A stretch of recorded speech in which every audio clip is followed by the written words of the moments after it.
وبركاته. الحمد لله رب العالمين والصلاة والسلام على سيد المرسلين وعلى آله وصحبه أجمعين.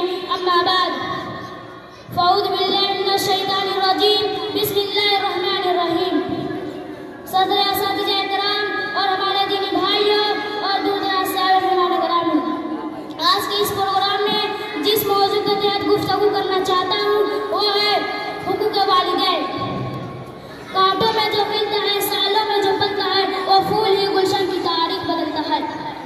خالق دو جہاں کا فرمان ہے کہ میرے سوا کسی دوسرے کی پوجا مت کرنا اور اپنے والدین کے ساتھ اسے سلوک کرنا. والدین میں سے ایک یا دونوں بڑھاپے کو پہنچ جائے تو اس کی خدمت کرنا، اس کے بعد پر اف تک نہ کہنا، نہ ان پر جھڑک کر دینا اور ان کے سامنے اپنے کندھوں کو جھکا دینا اور ان کے لیے ہدایت کی دعا کرنا. رب ارحمہما کما ربیانی صغیرا، اے میرے پروردگار ان دونوں پر رحم فرما جیسا کہ ان دونوں نے مجھے بچپن میں پرورش کی. جاری اور تعجب پر اکتفا کرنا ضروری نہیں، بلکہ اپنے دلوں میں بھی اکتفا کرنا چاہیے، کیونکہ اللہ تعالیٰ دلوں کی بات کو خوب جاننے والا ہے. ماں باپ کا مرتبہ کیا ہے حدیث سے لگائیے. ایک مرتبہ کا واقعہ ہے کہ ہمارے تاجدار مدینہ سرور خاتم انبیاء رسول اللہ صلی اللہ علیہ وسلم منبر پر تشریف فرمائے اور فرمایا کہ اس کا نافع آلودہ ہو. یہ جملہ آپ صلی اللہ علیہ وسلم نے 3 مرتبہ کہا. صحابہ نے معلوم کیا کہ کس کا نافع آلودہ ہو. آپ صلی اللہ علیہ وسلم نے فرمایا من ادرک والدہ عندک الکبر احدہما او کلاہما ثم لم يدخل الجنۃ. جو اپنے ماں باپ کو بڑھاپے میں پا کر اس کی خدمت کر جنت میں داخل نہ ہو سکا. ماں باپ دونوں کی خدمت بڑی شہادت و فضیلت ہے، مگر ماں کی مرتبہ بہت بڑا ہوا ہے، اس لیے کہ ماں بہت مسکراتے اٹھاتی ہے، اپنے آرام کو آرام کر لیتی ہے. یہ بات میں اپنی طرف سے نہیں بلکہ ابو ہریرہ رضی اللہ عنہ کا فرمان ہے کہ ایک شخص آپ صلی اللہ علیہ وسلم کی خدمت میں حاضر ہوا اور کہا کہ من حسنی بھی من حق کا بھی حسنی یا صحابہ، میرے حسن سلوک کا سب سے زیادہ حقدار کون ہے؟ آپ صلی اللہ علیہ وسلم نے فرمایا امو کا تیری ماں.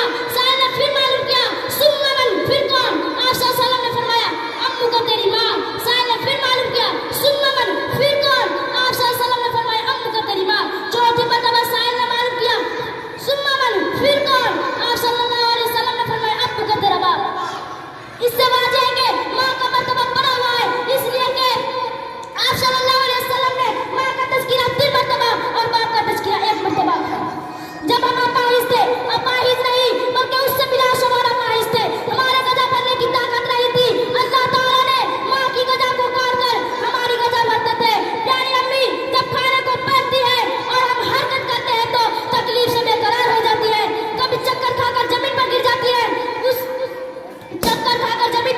ہے، پھر بھی اپنے جان سے زیادہ اپنے بچے کی پرورش کرتا ہے.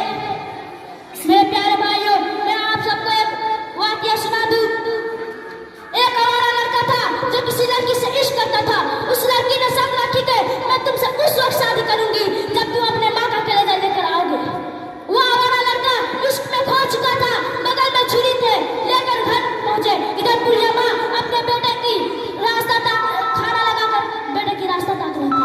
جب وہ کمبخت بیٹے آیا اور اپنے ماں کے سینے پر چاٹ کر دیا اور کلیجہ نکال کر بھاگنے لگا، چوکر سے ٹکرا کر کلیجہ جا کے کہیں دور گرا. اس سے آواز آیا میرے بیٹا، میرا لگتا جن کہیں تجھے چور تو نہیں آیا. یہ ماں کی محبت اور ماں کی چاہت جو مرنے کے بعد اپنے اولاد کی تکلیفیں سہ سکتی. ہر ایک ماں باپ پتھر پھوڑ کر بیٹے کا پیسہ جوڑ کر دیتا ہے کہ تاکہ میرا بیٹا ڈاکٹر بنے، انجینئر بنے، قاری بنے. اگر وہ بن بھی جاتا ہے تو اپنے ماں کو گالی دیتا ہے، مارتا ہے، پیٹتا ہے. لیکن آپ صلی اللہ علیہ وسلم نے کیا فرمایا؟ اسے اف تک نہ دو. میرے پیارے بھائیوں اور دوستوں، اگر تم اپنے ماں کو مارتے ہو، پیٹتے ہو، اگر وہ تمہیں ایک بد دعا دے گی تو اور پورے دنیا بھر پچھتاؤ گے.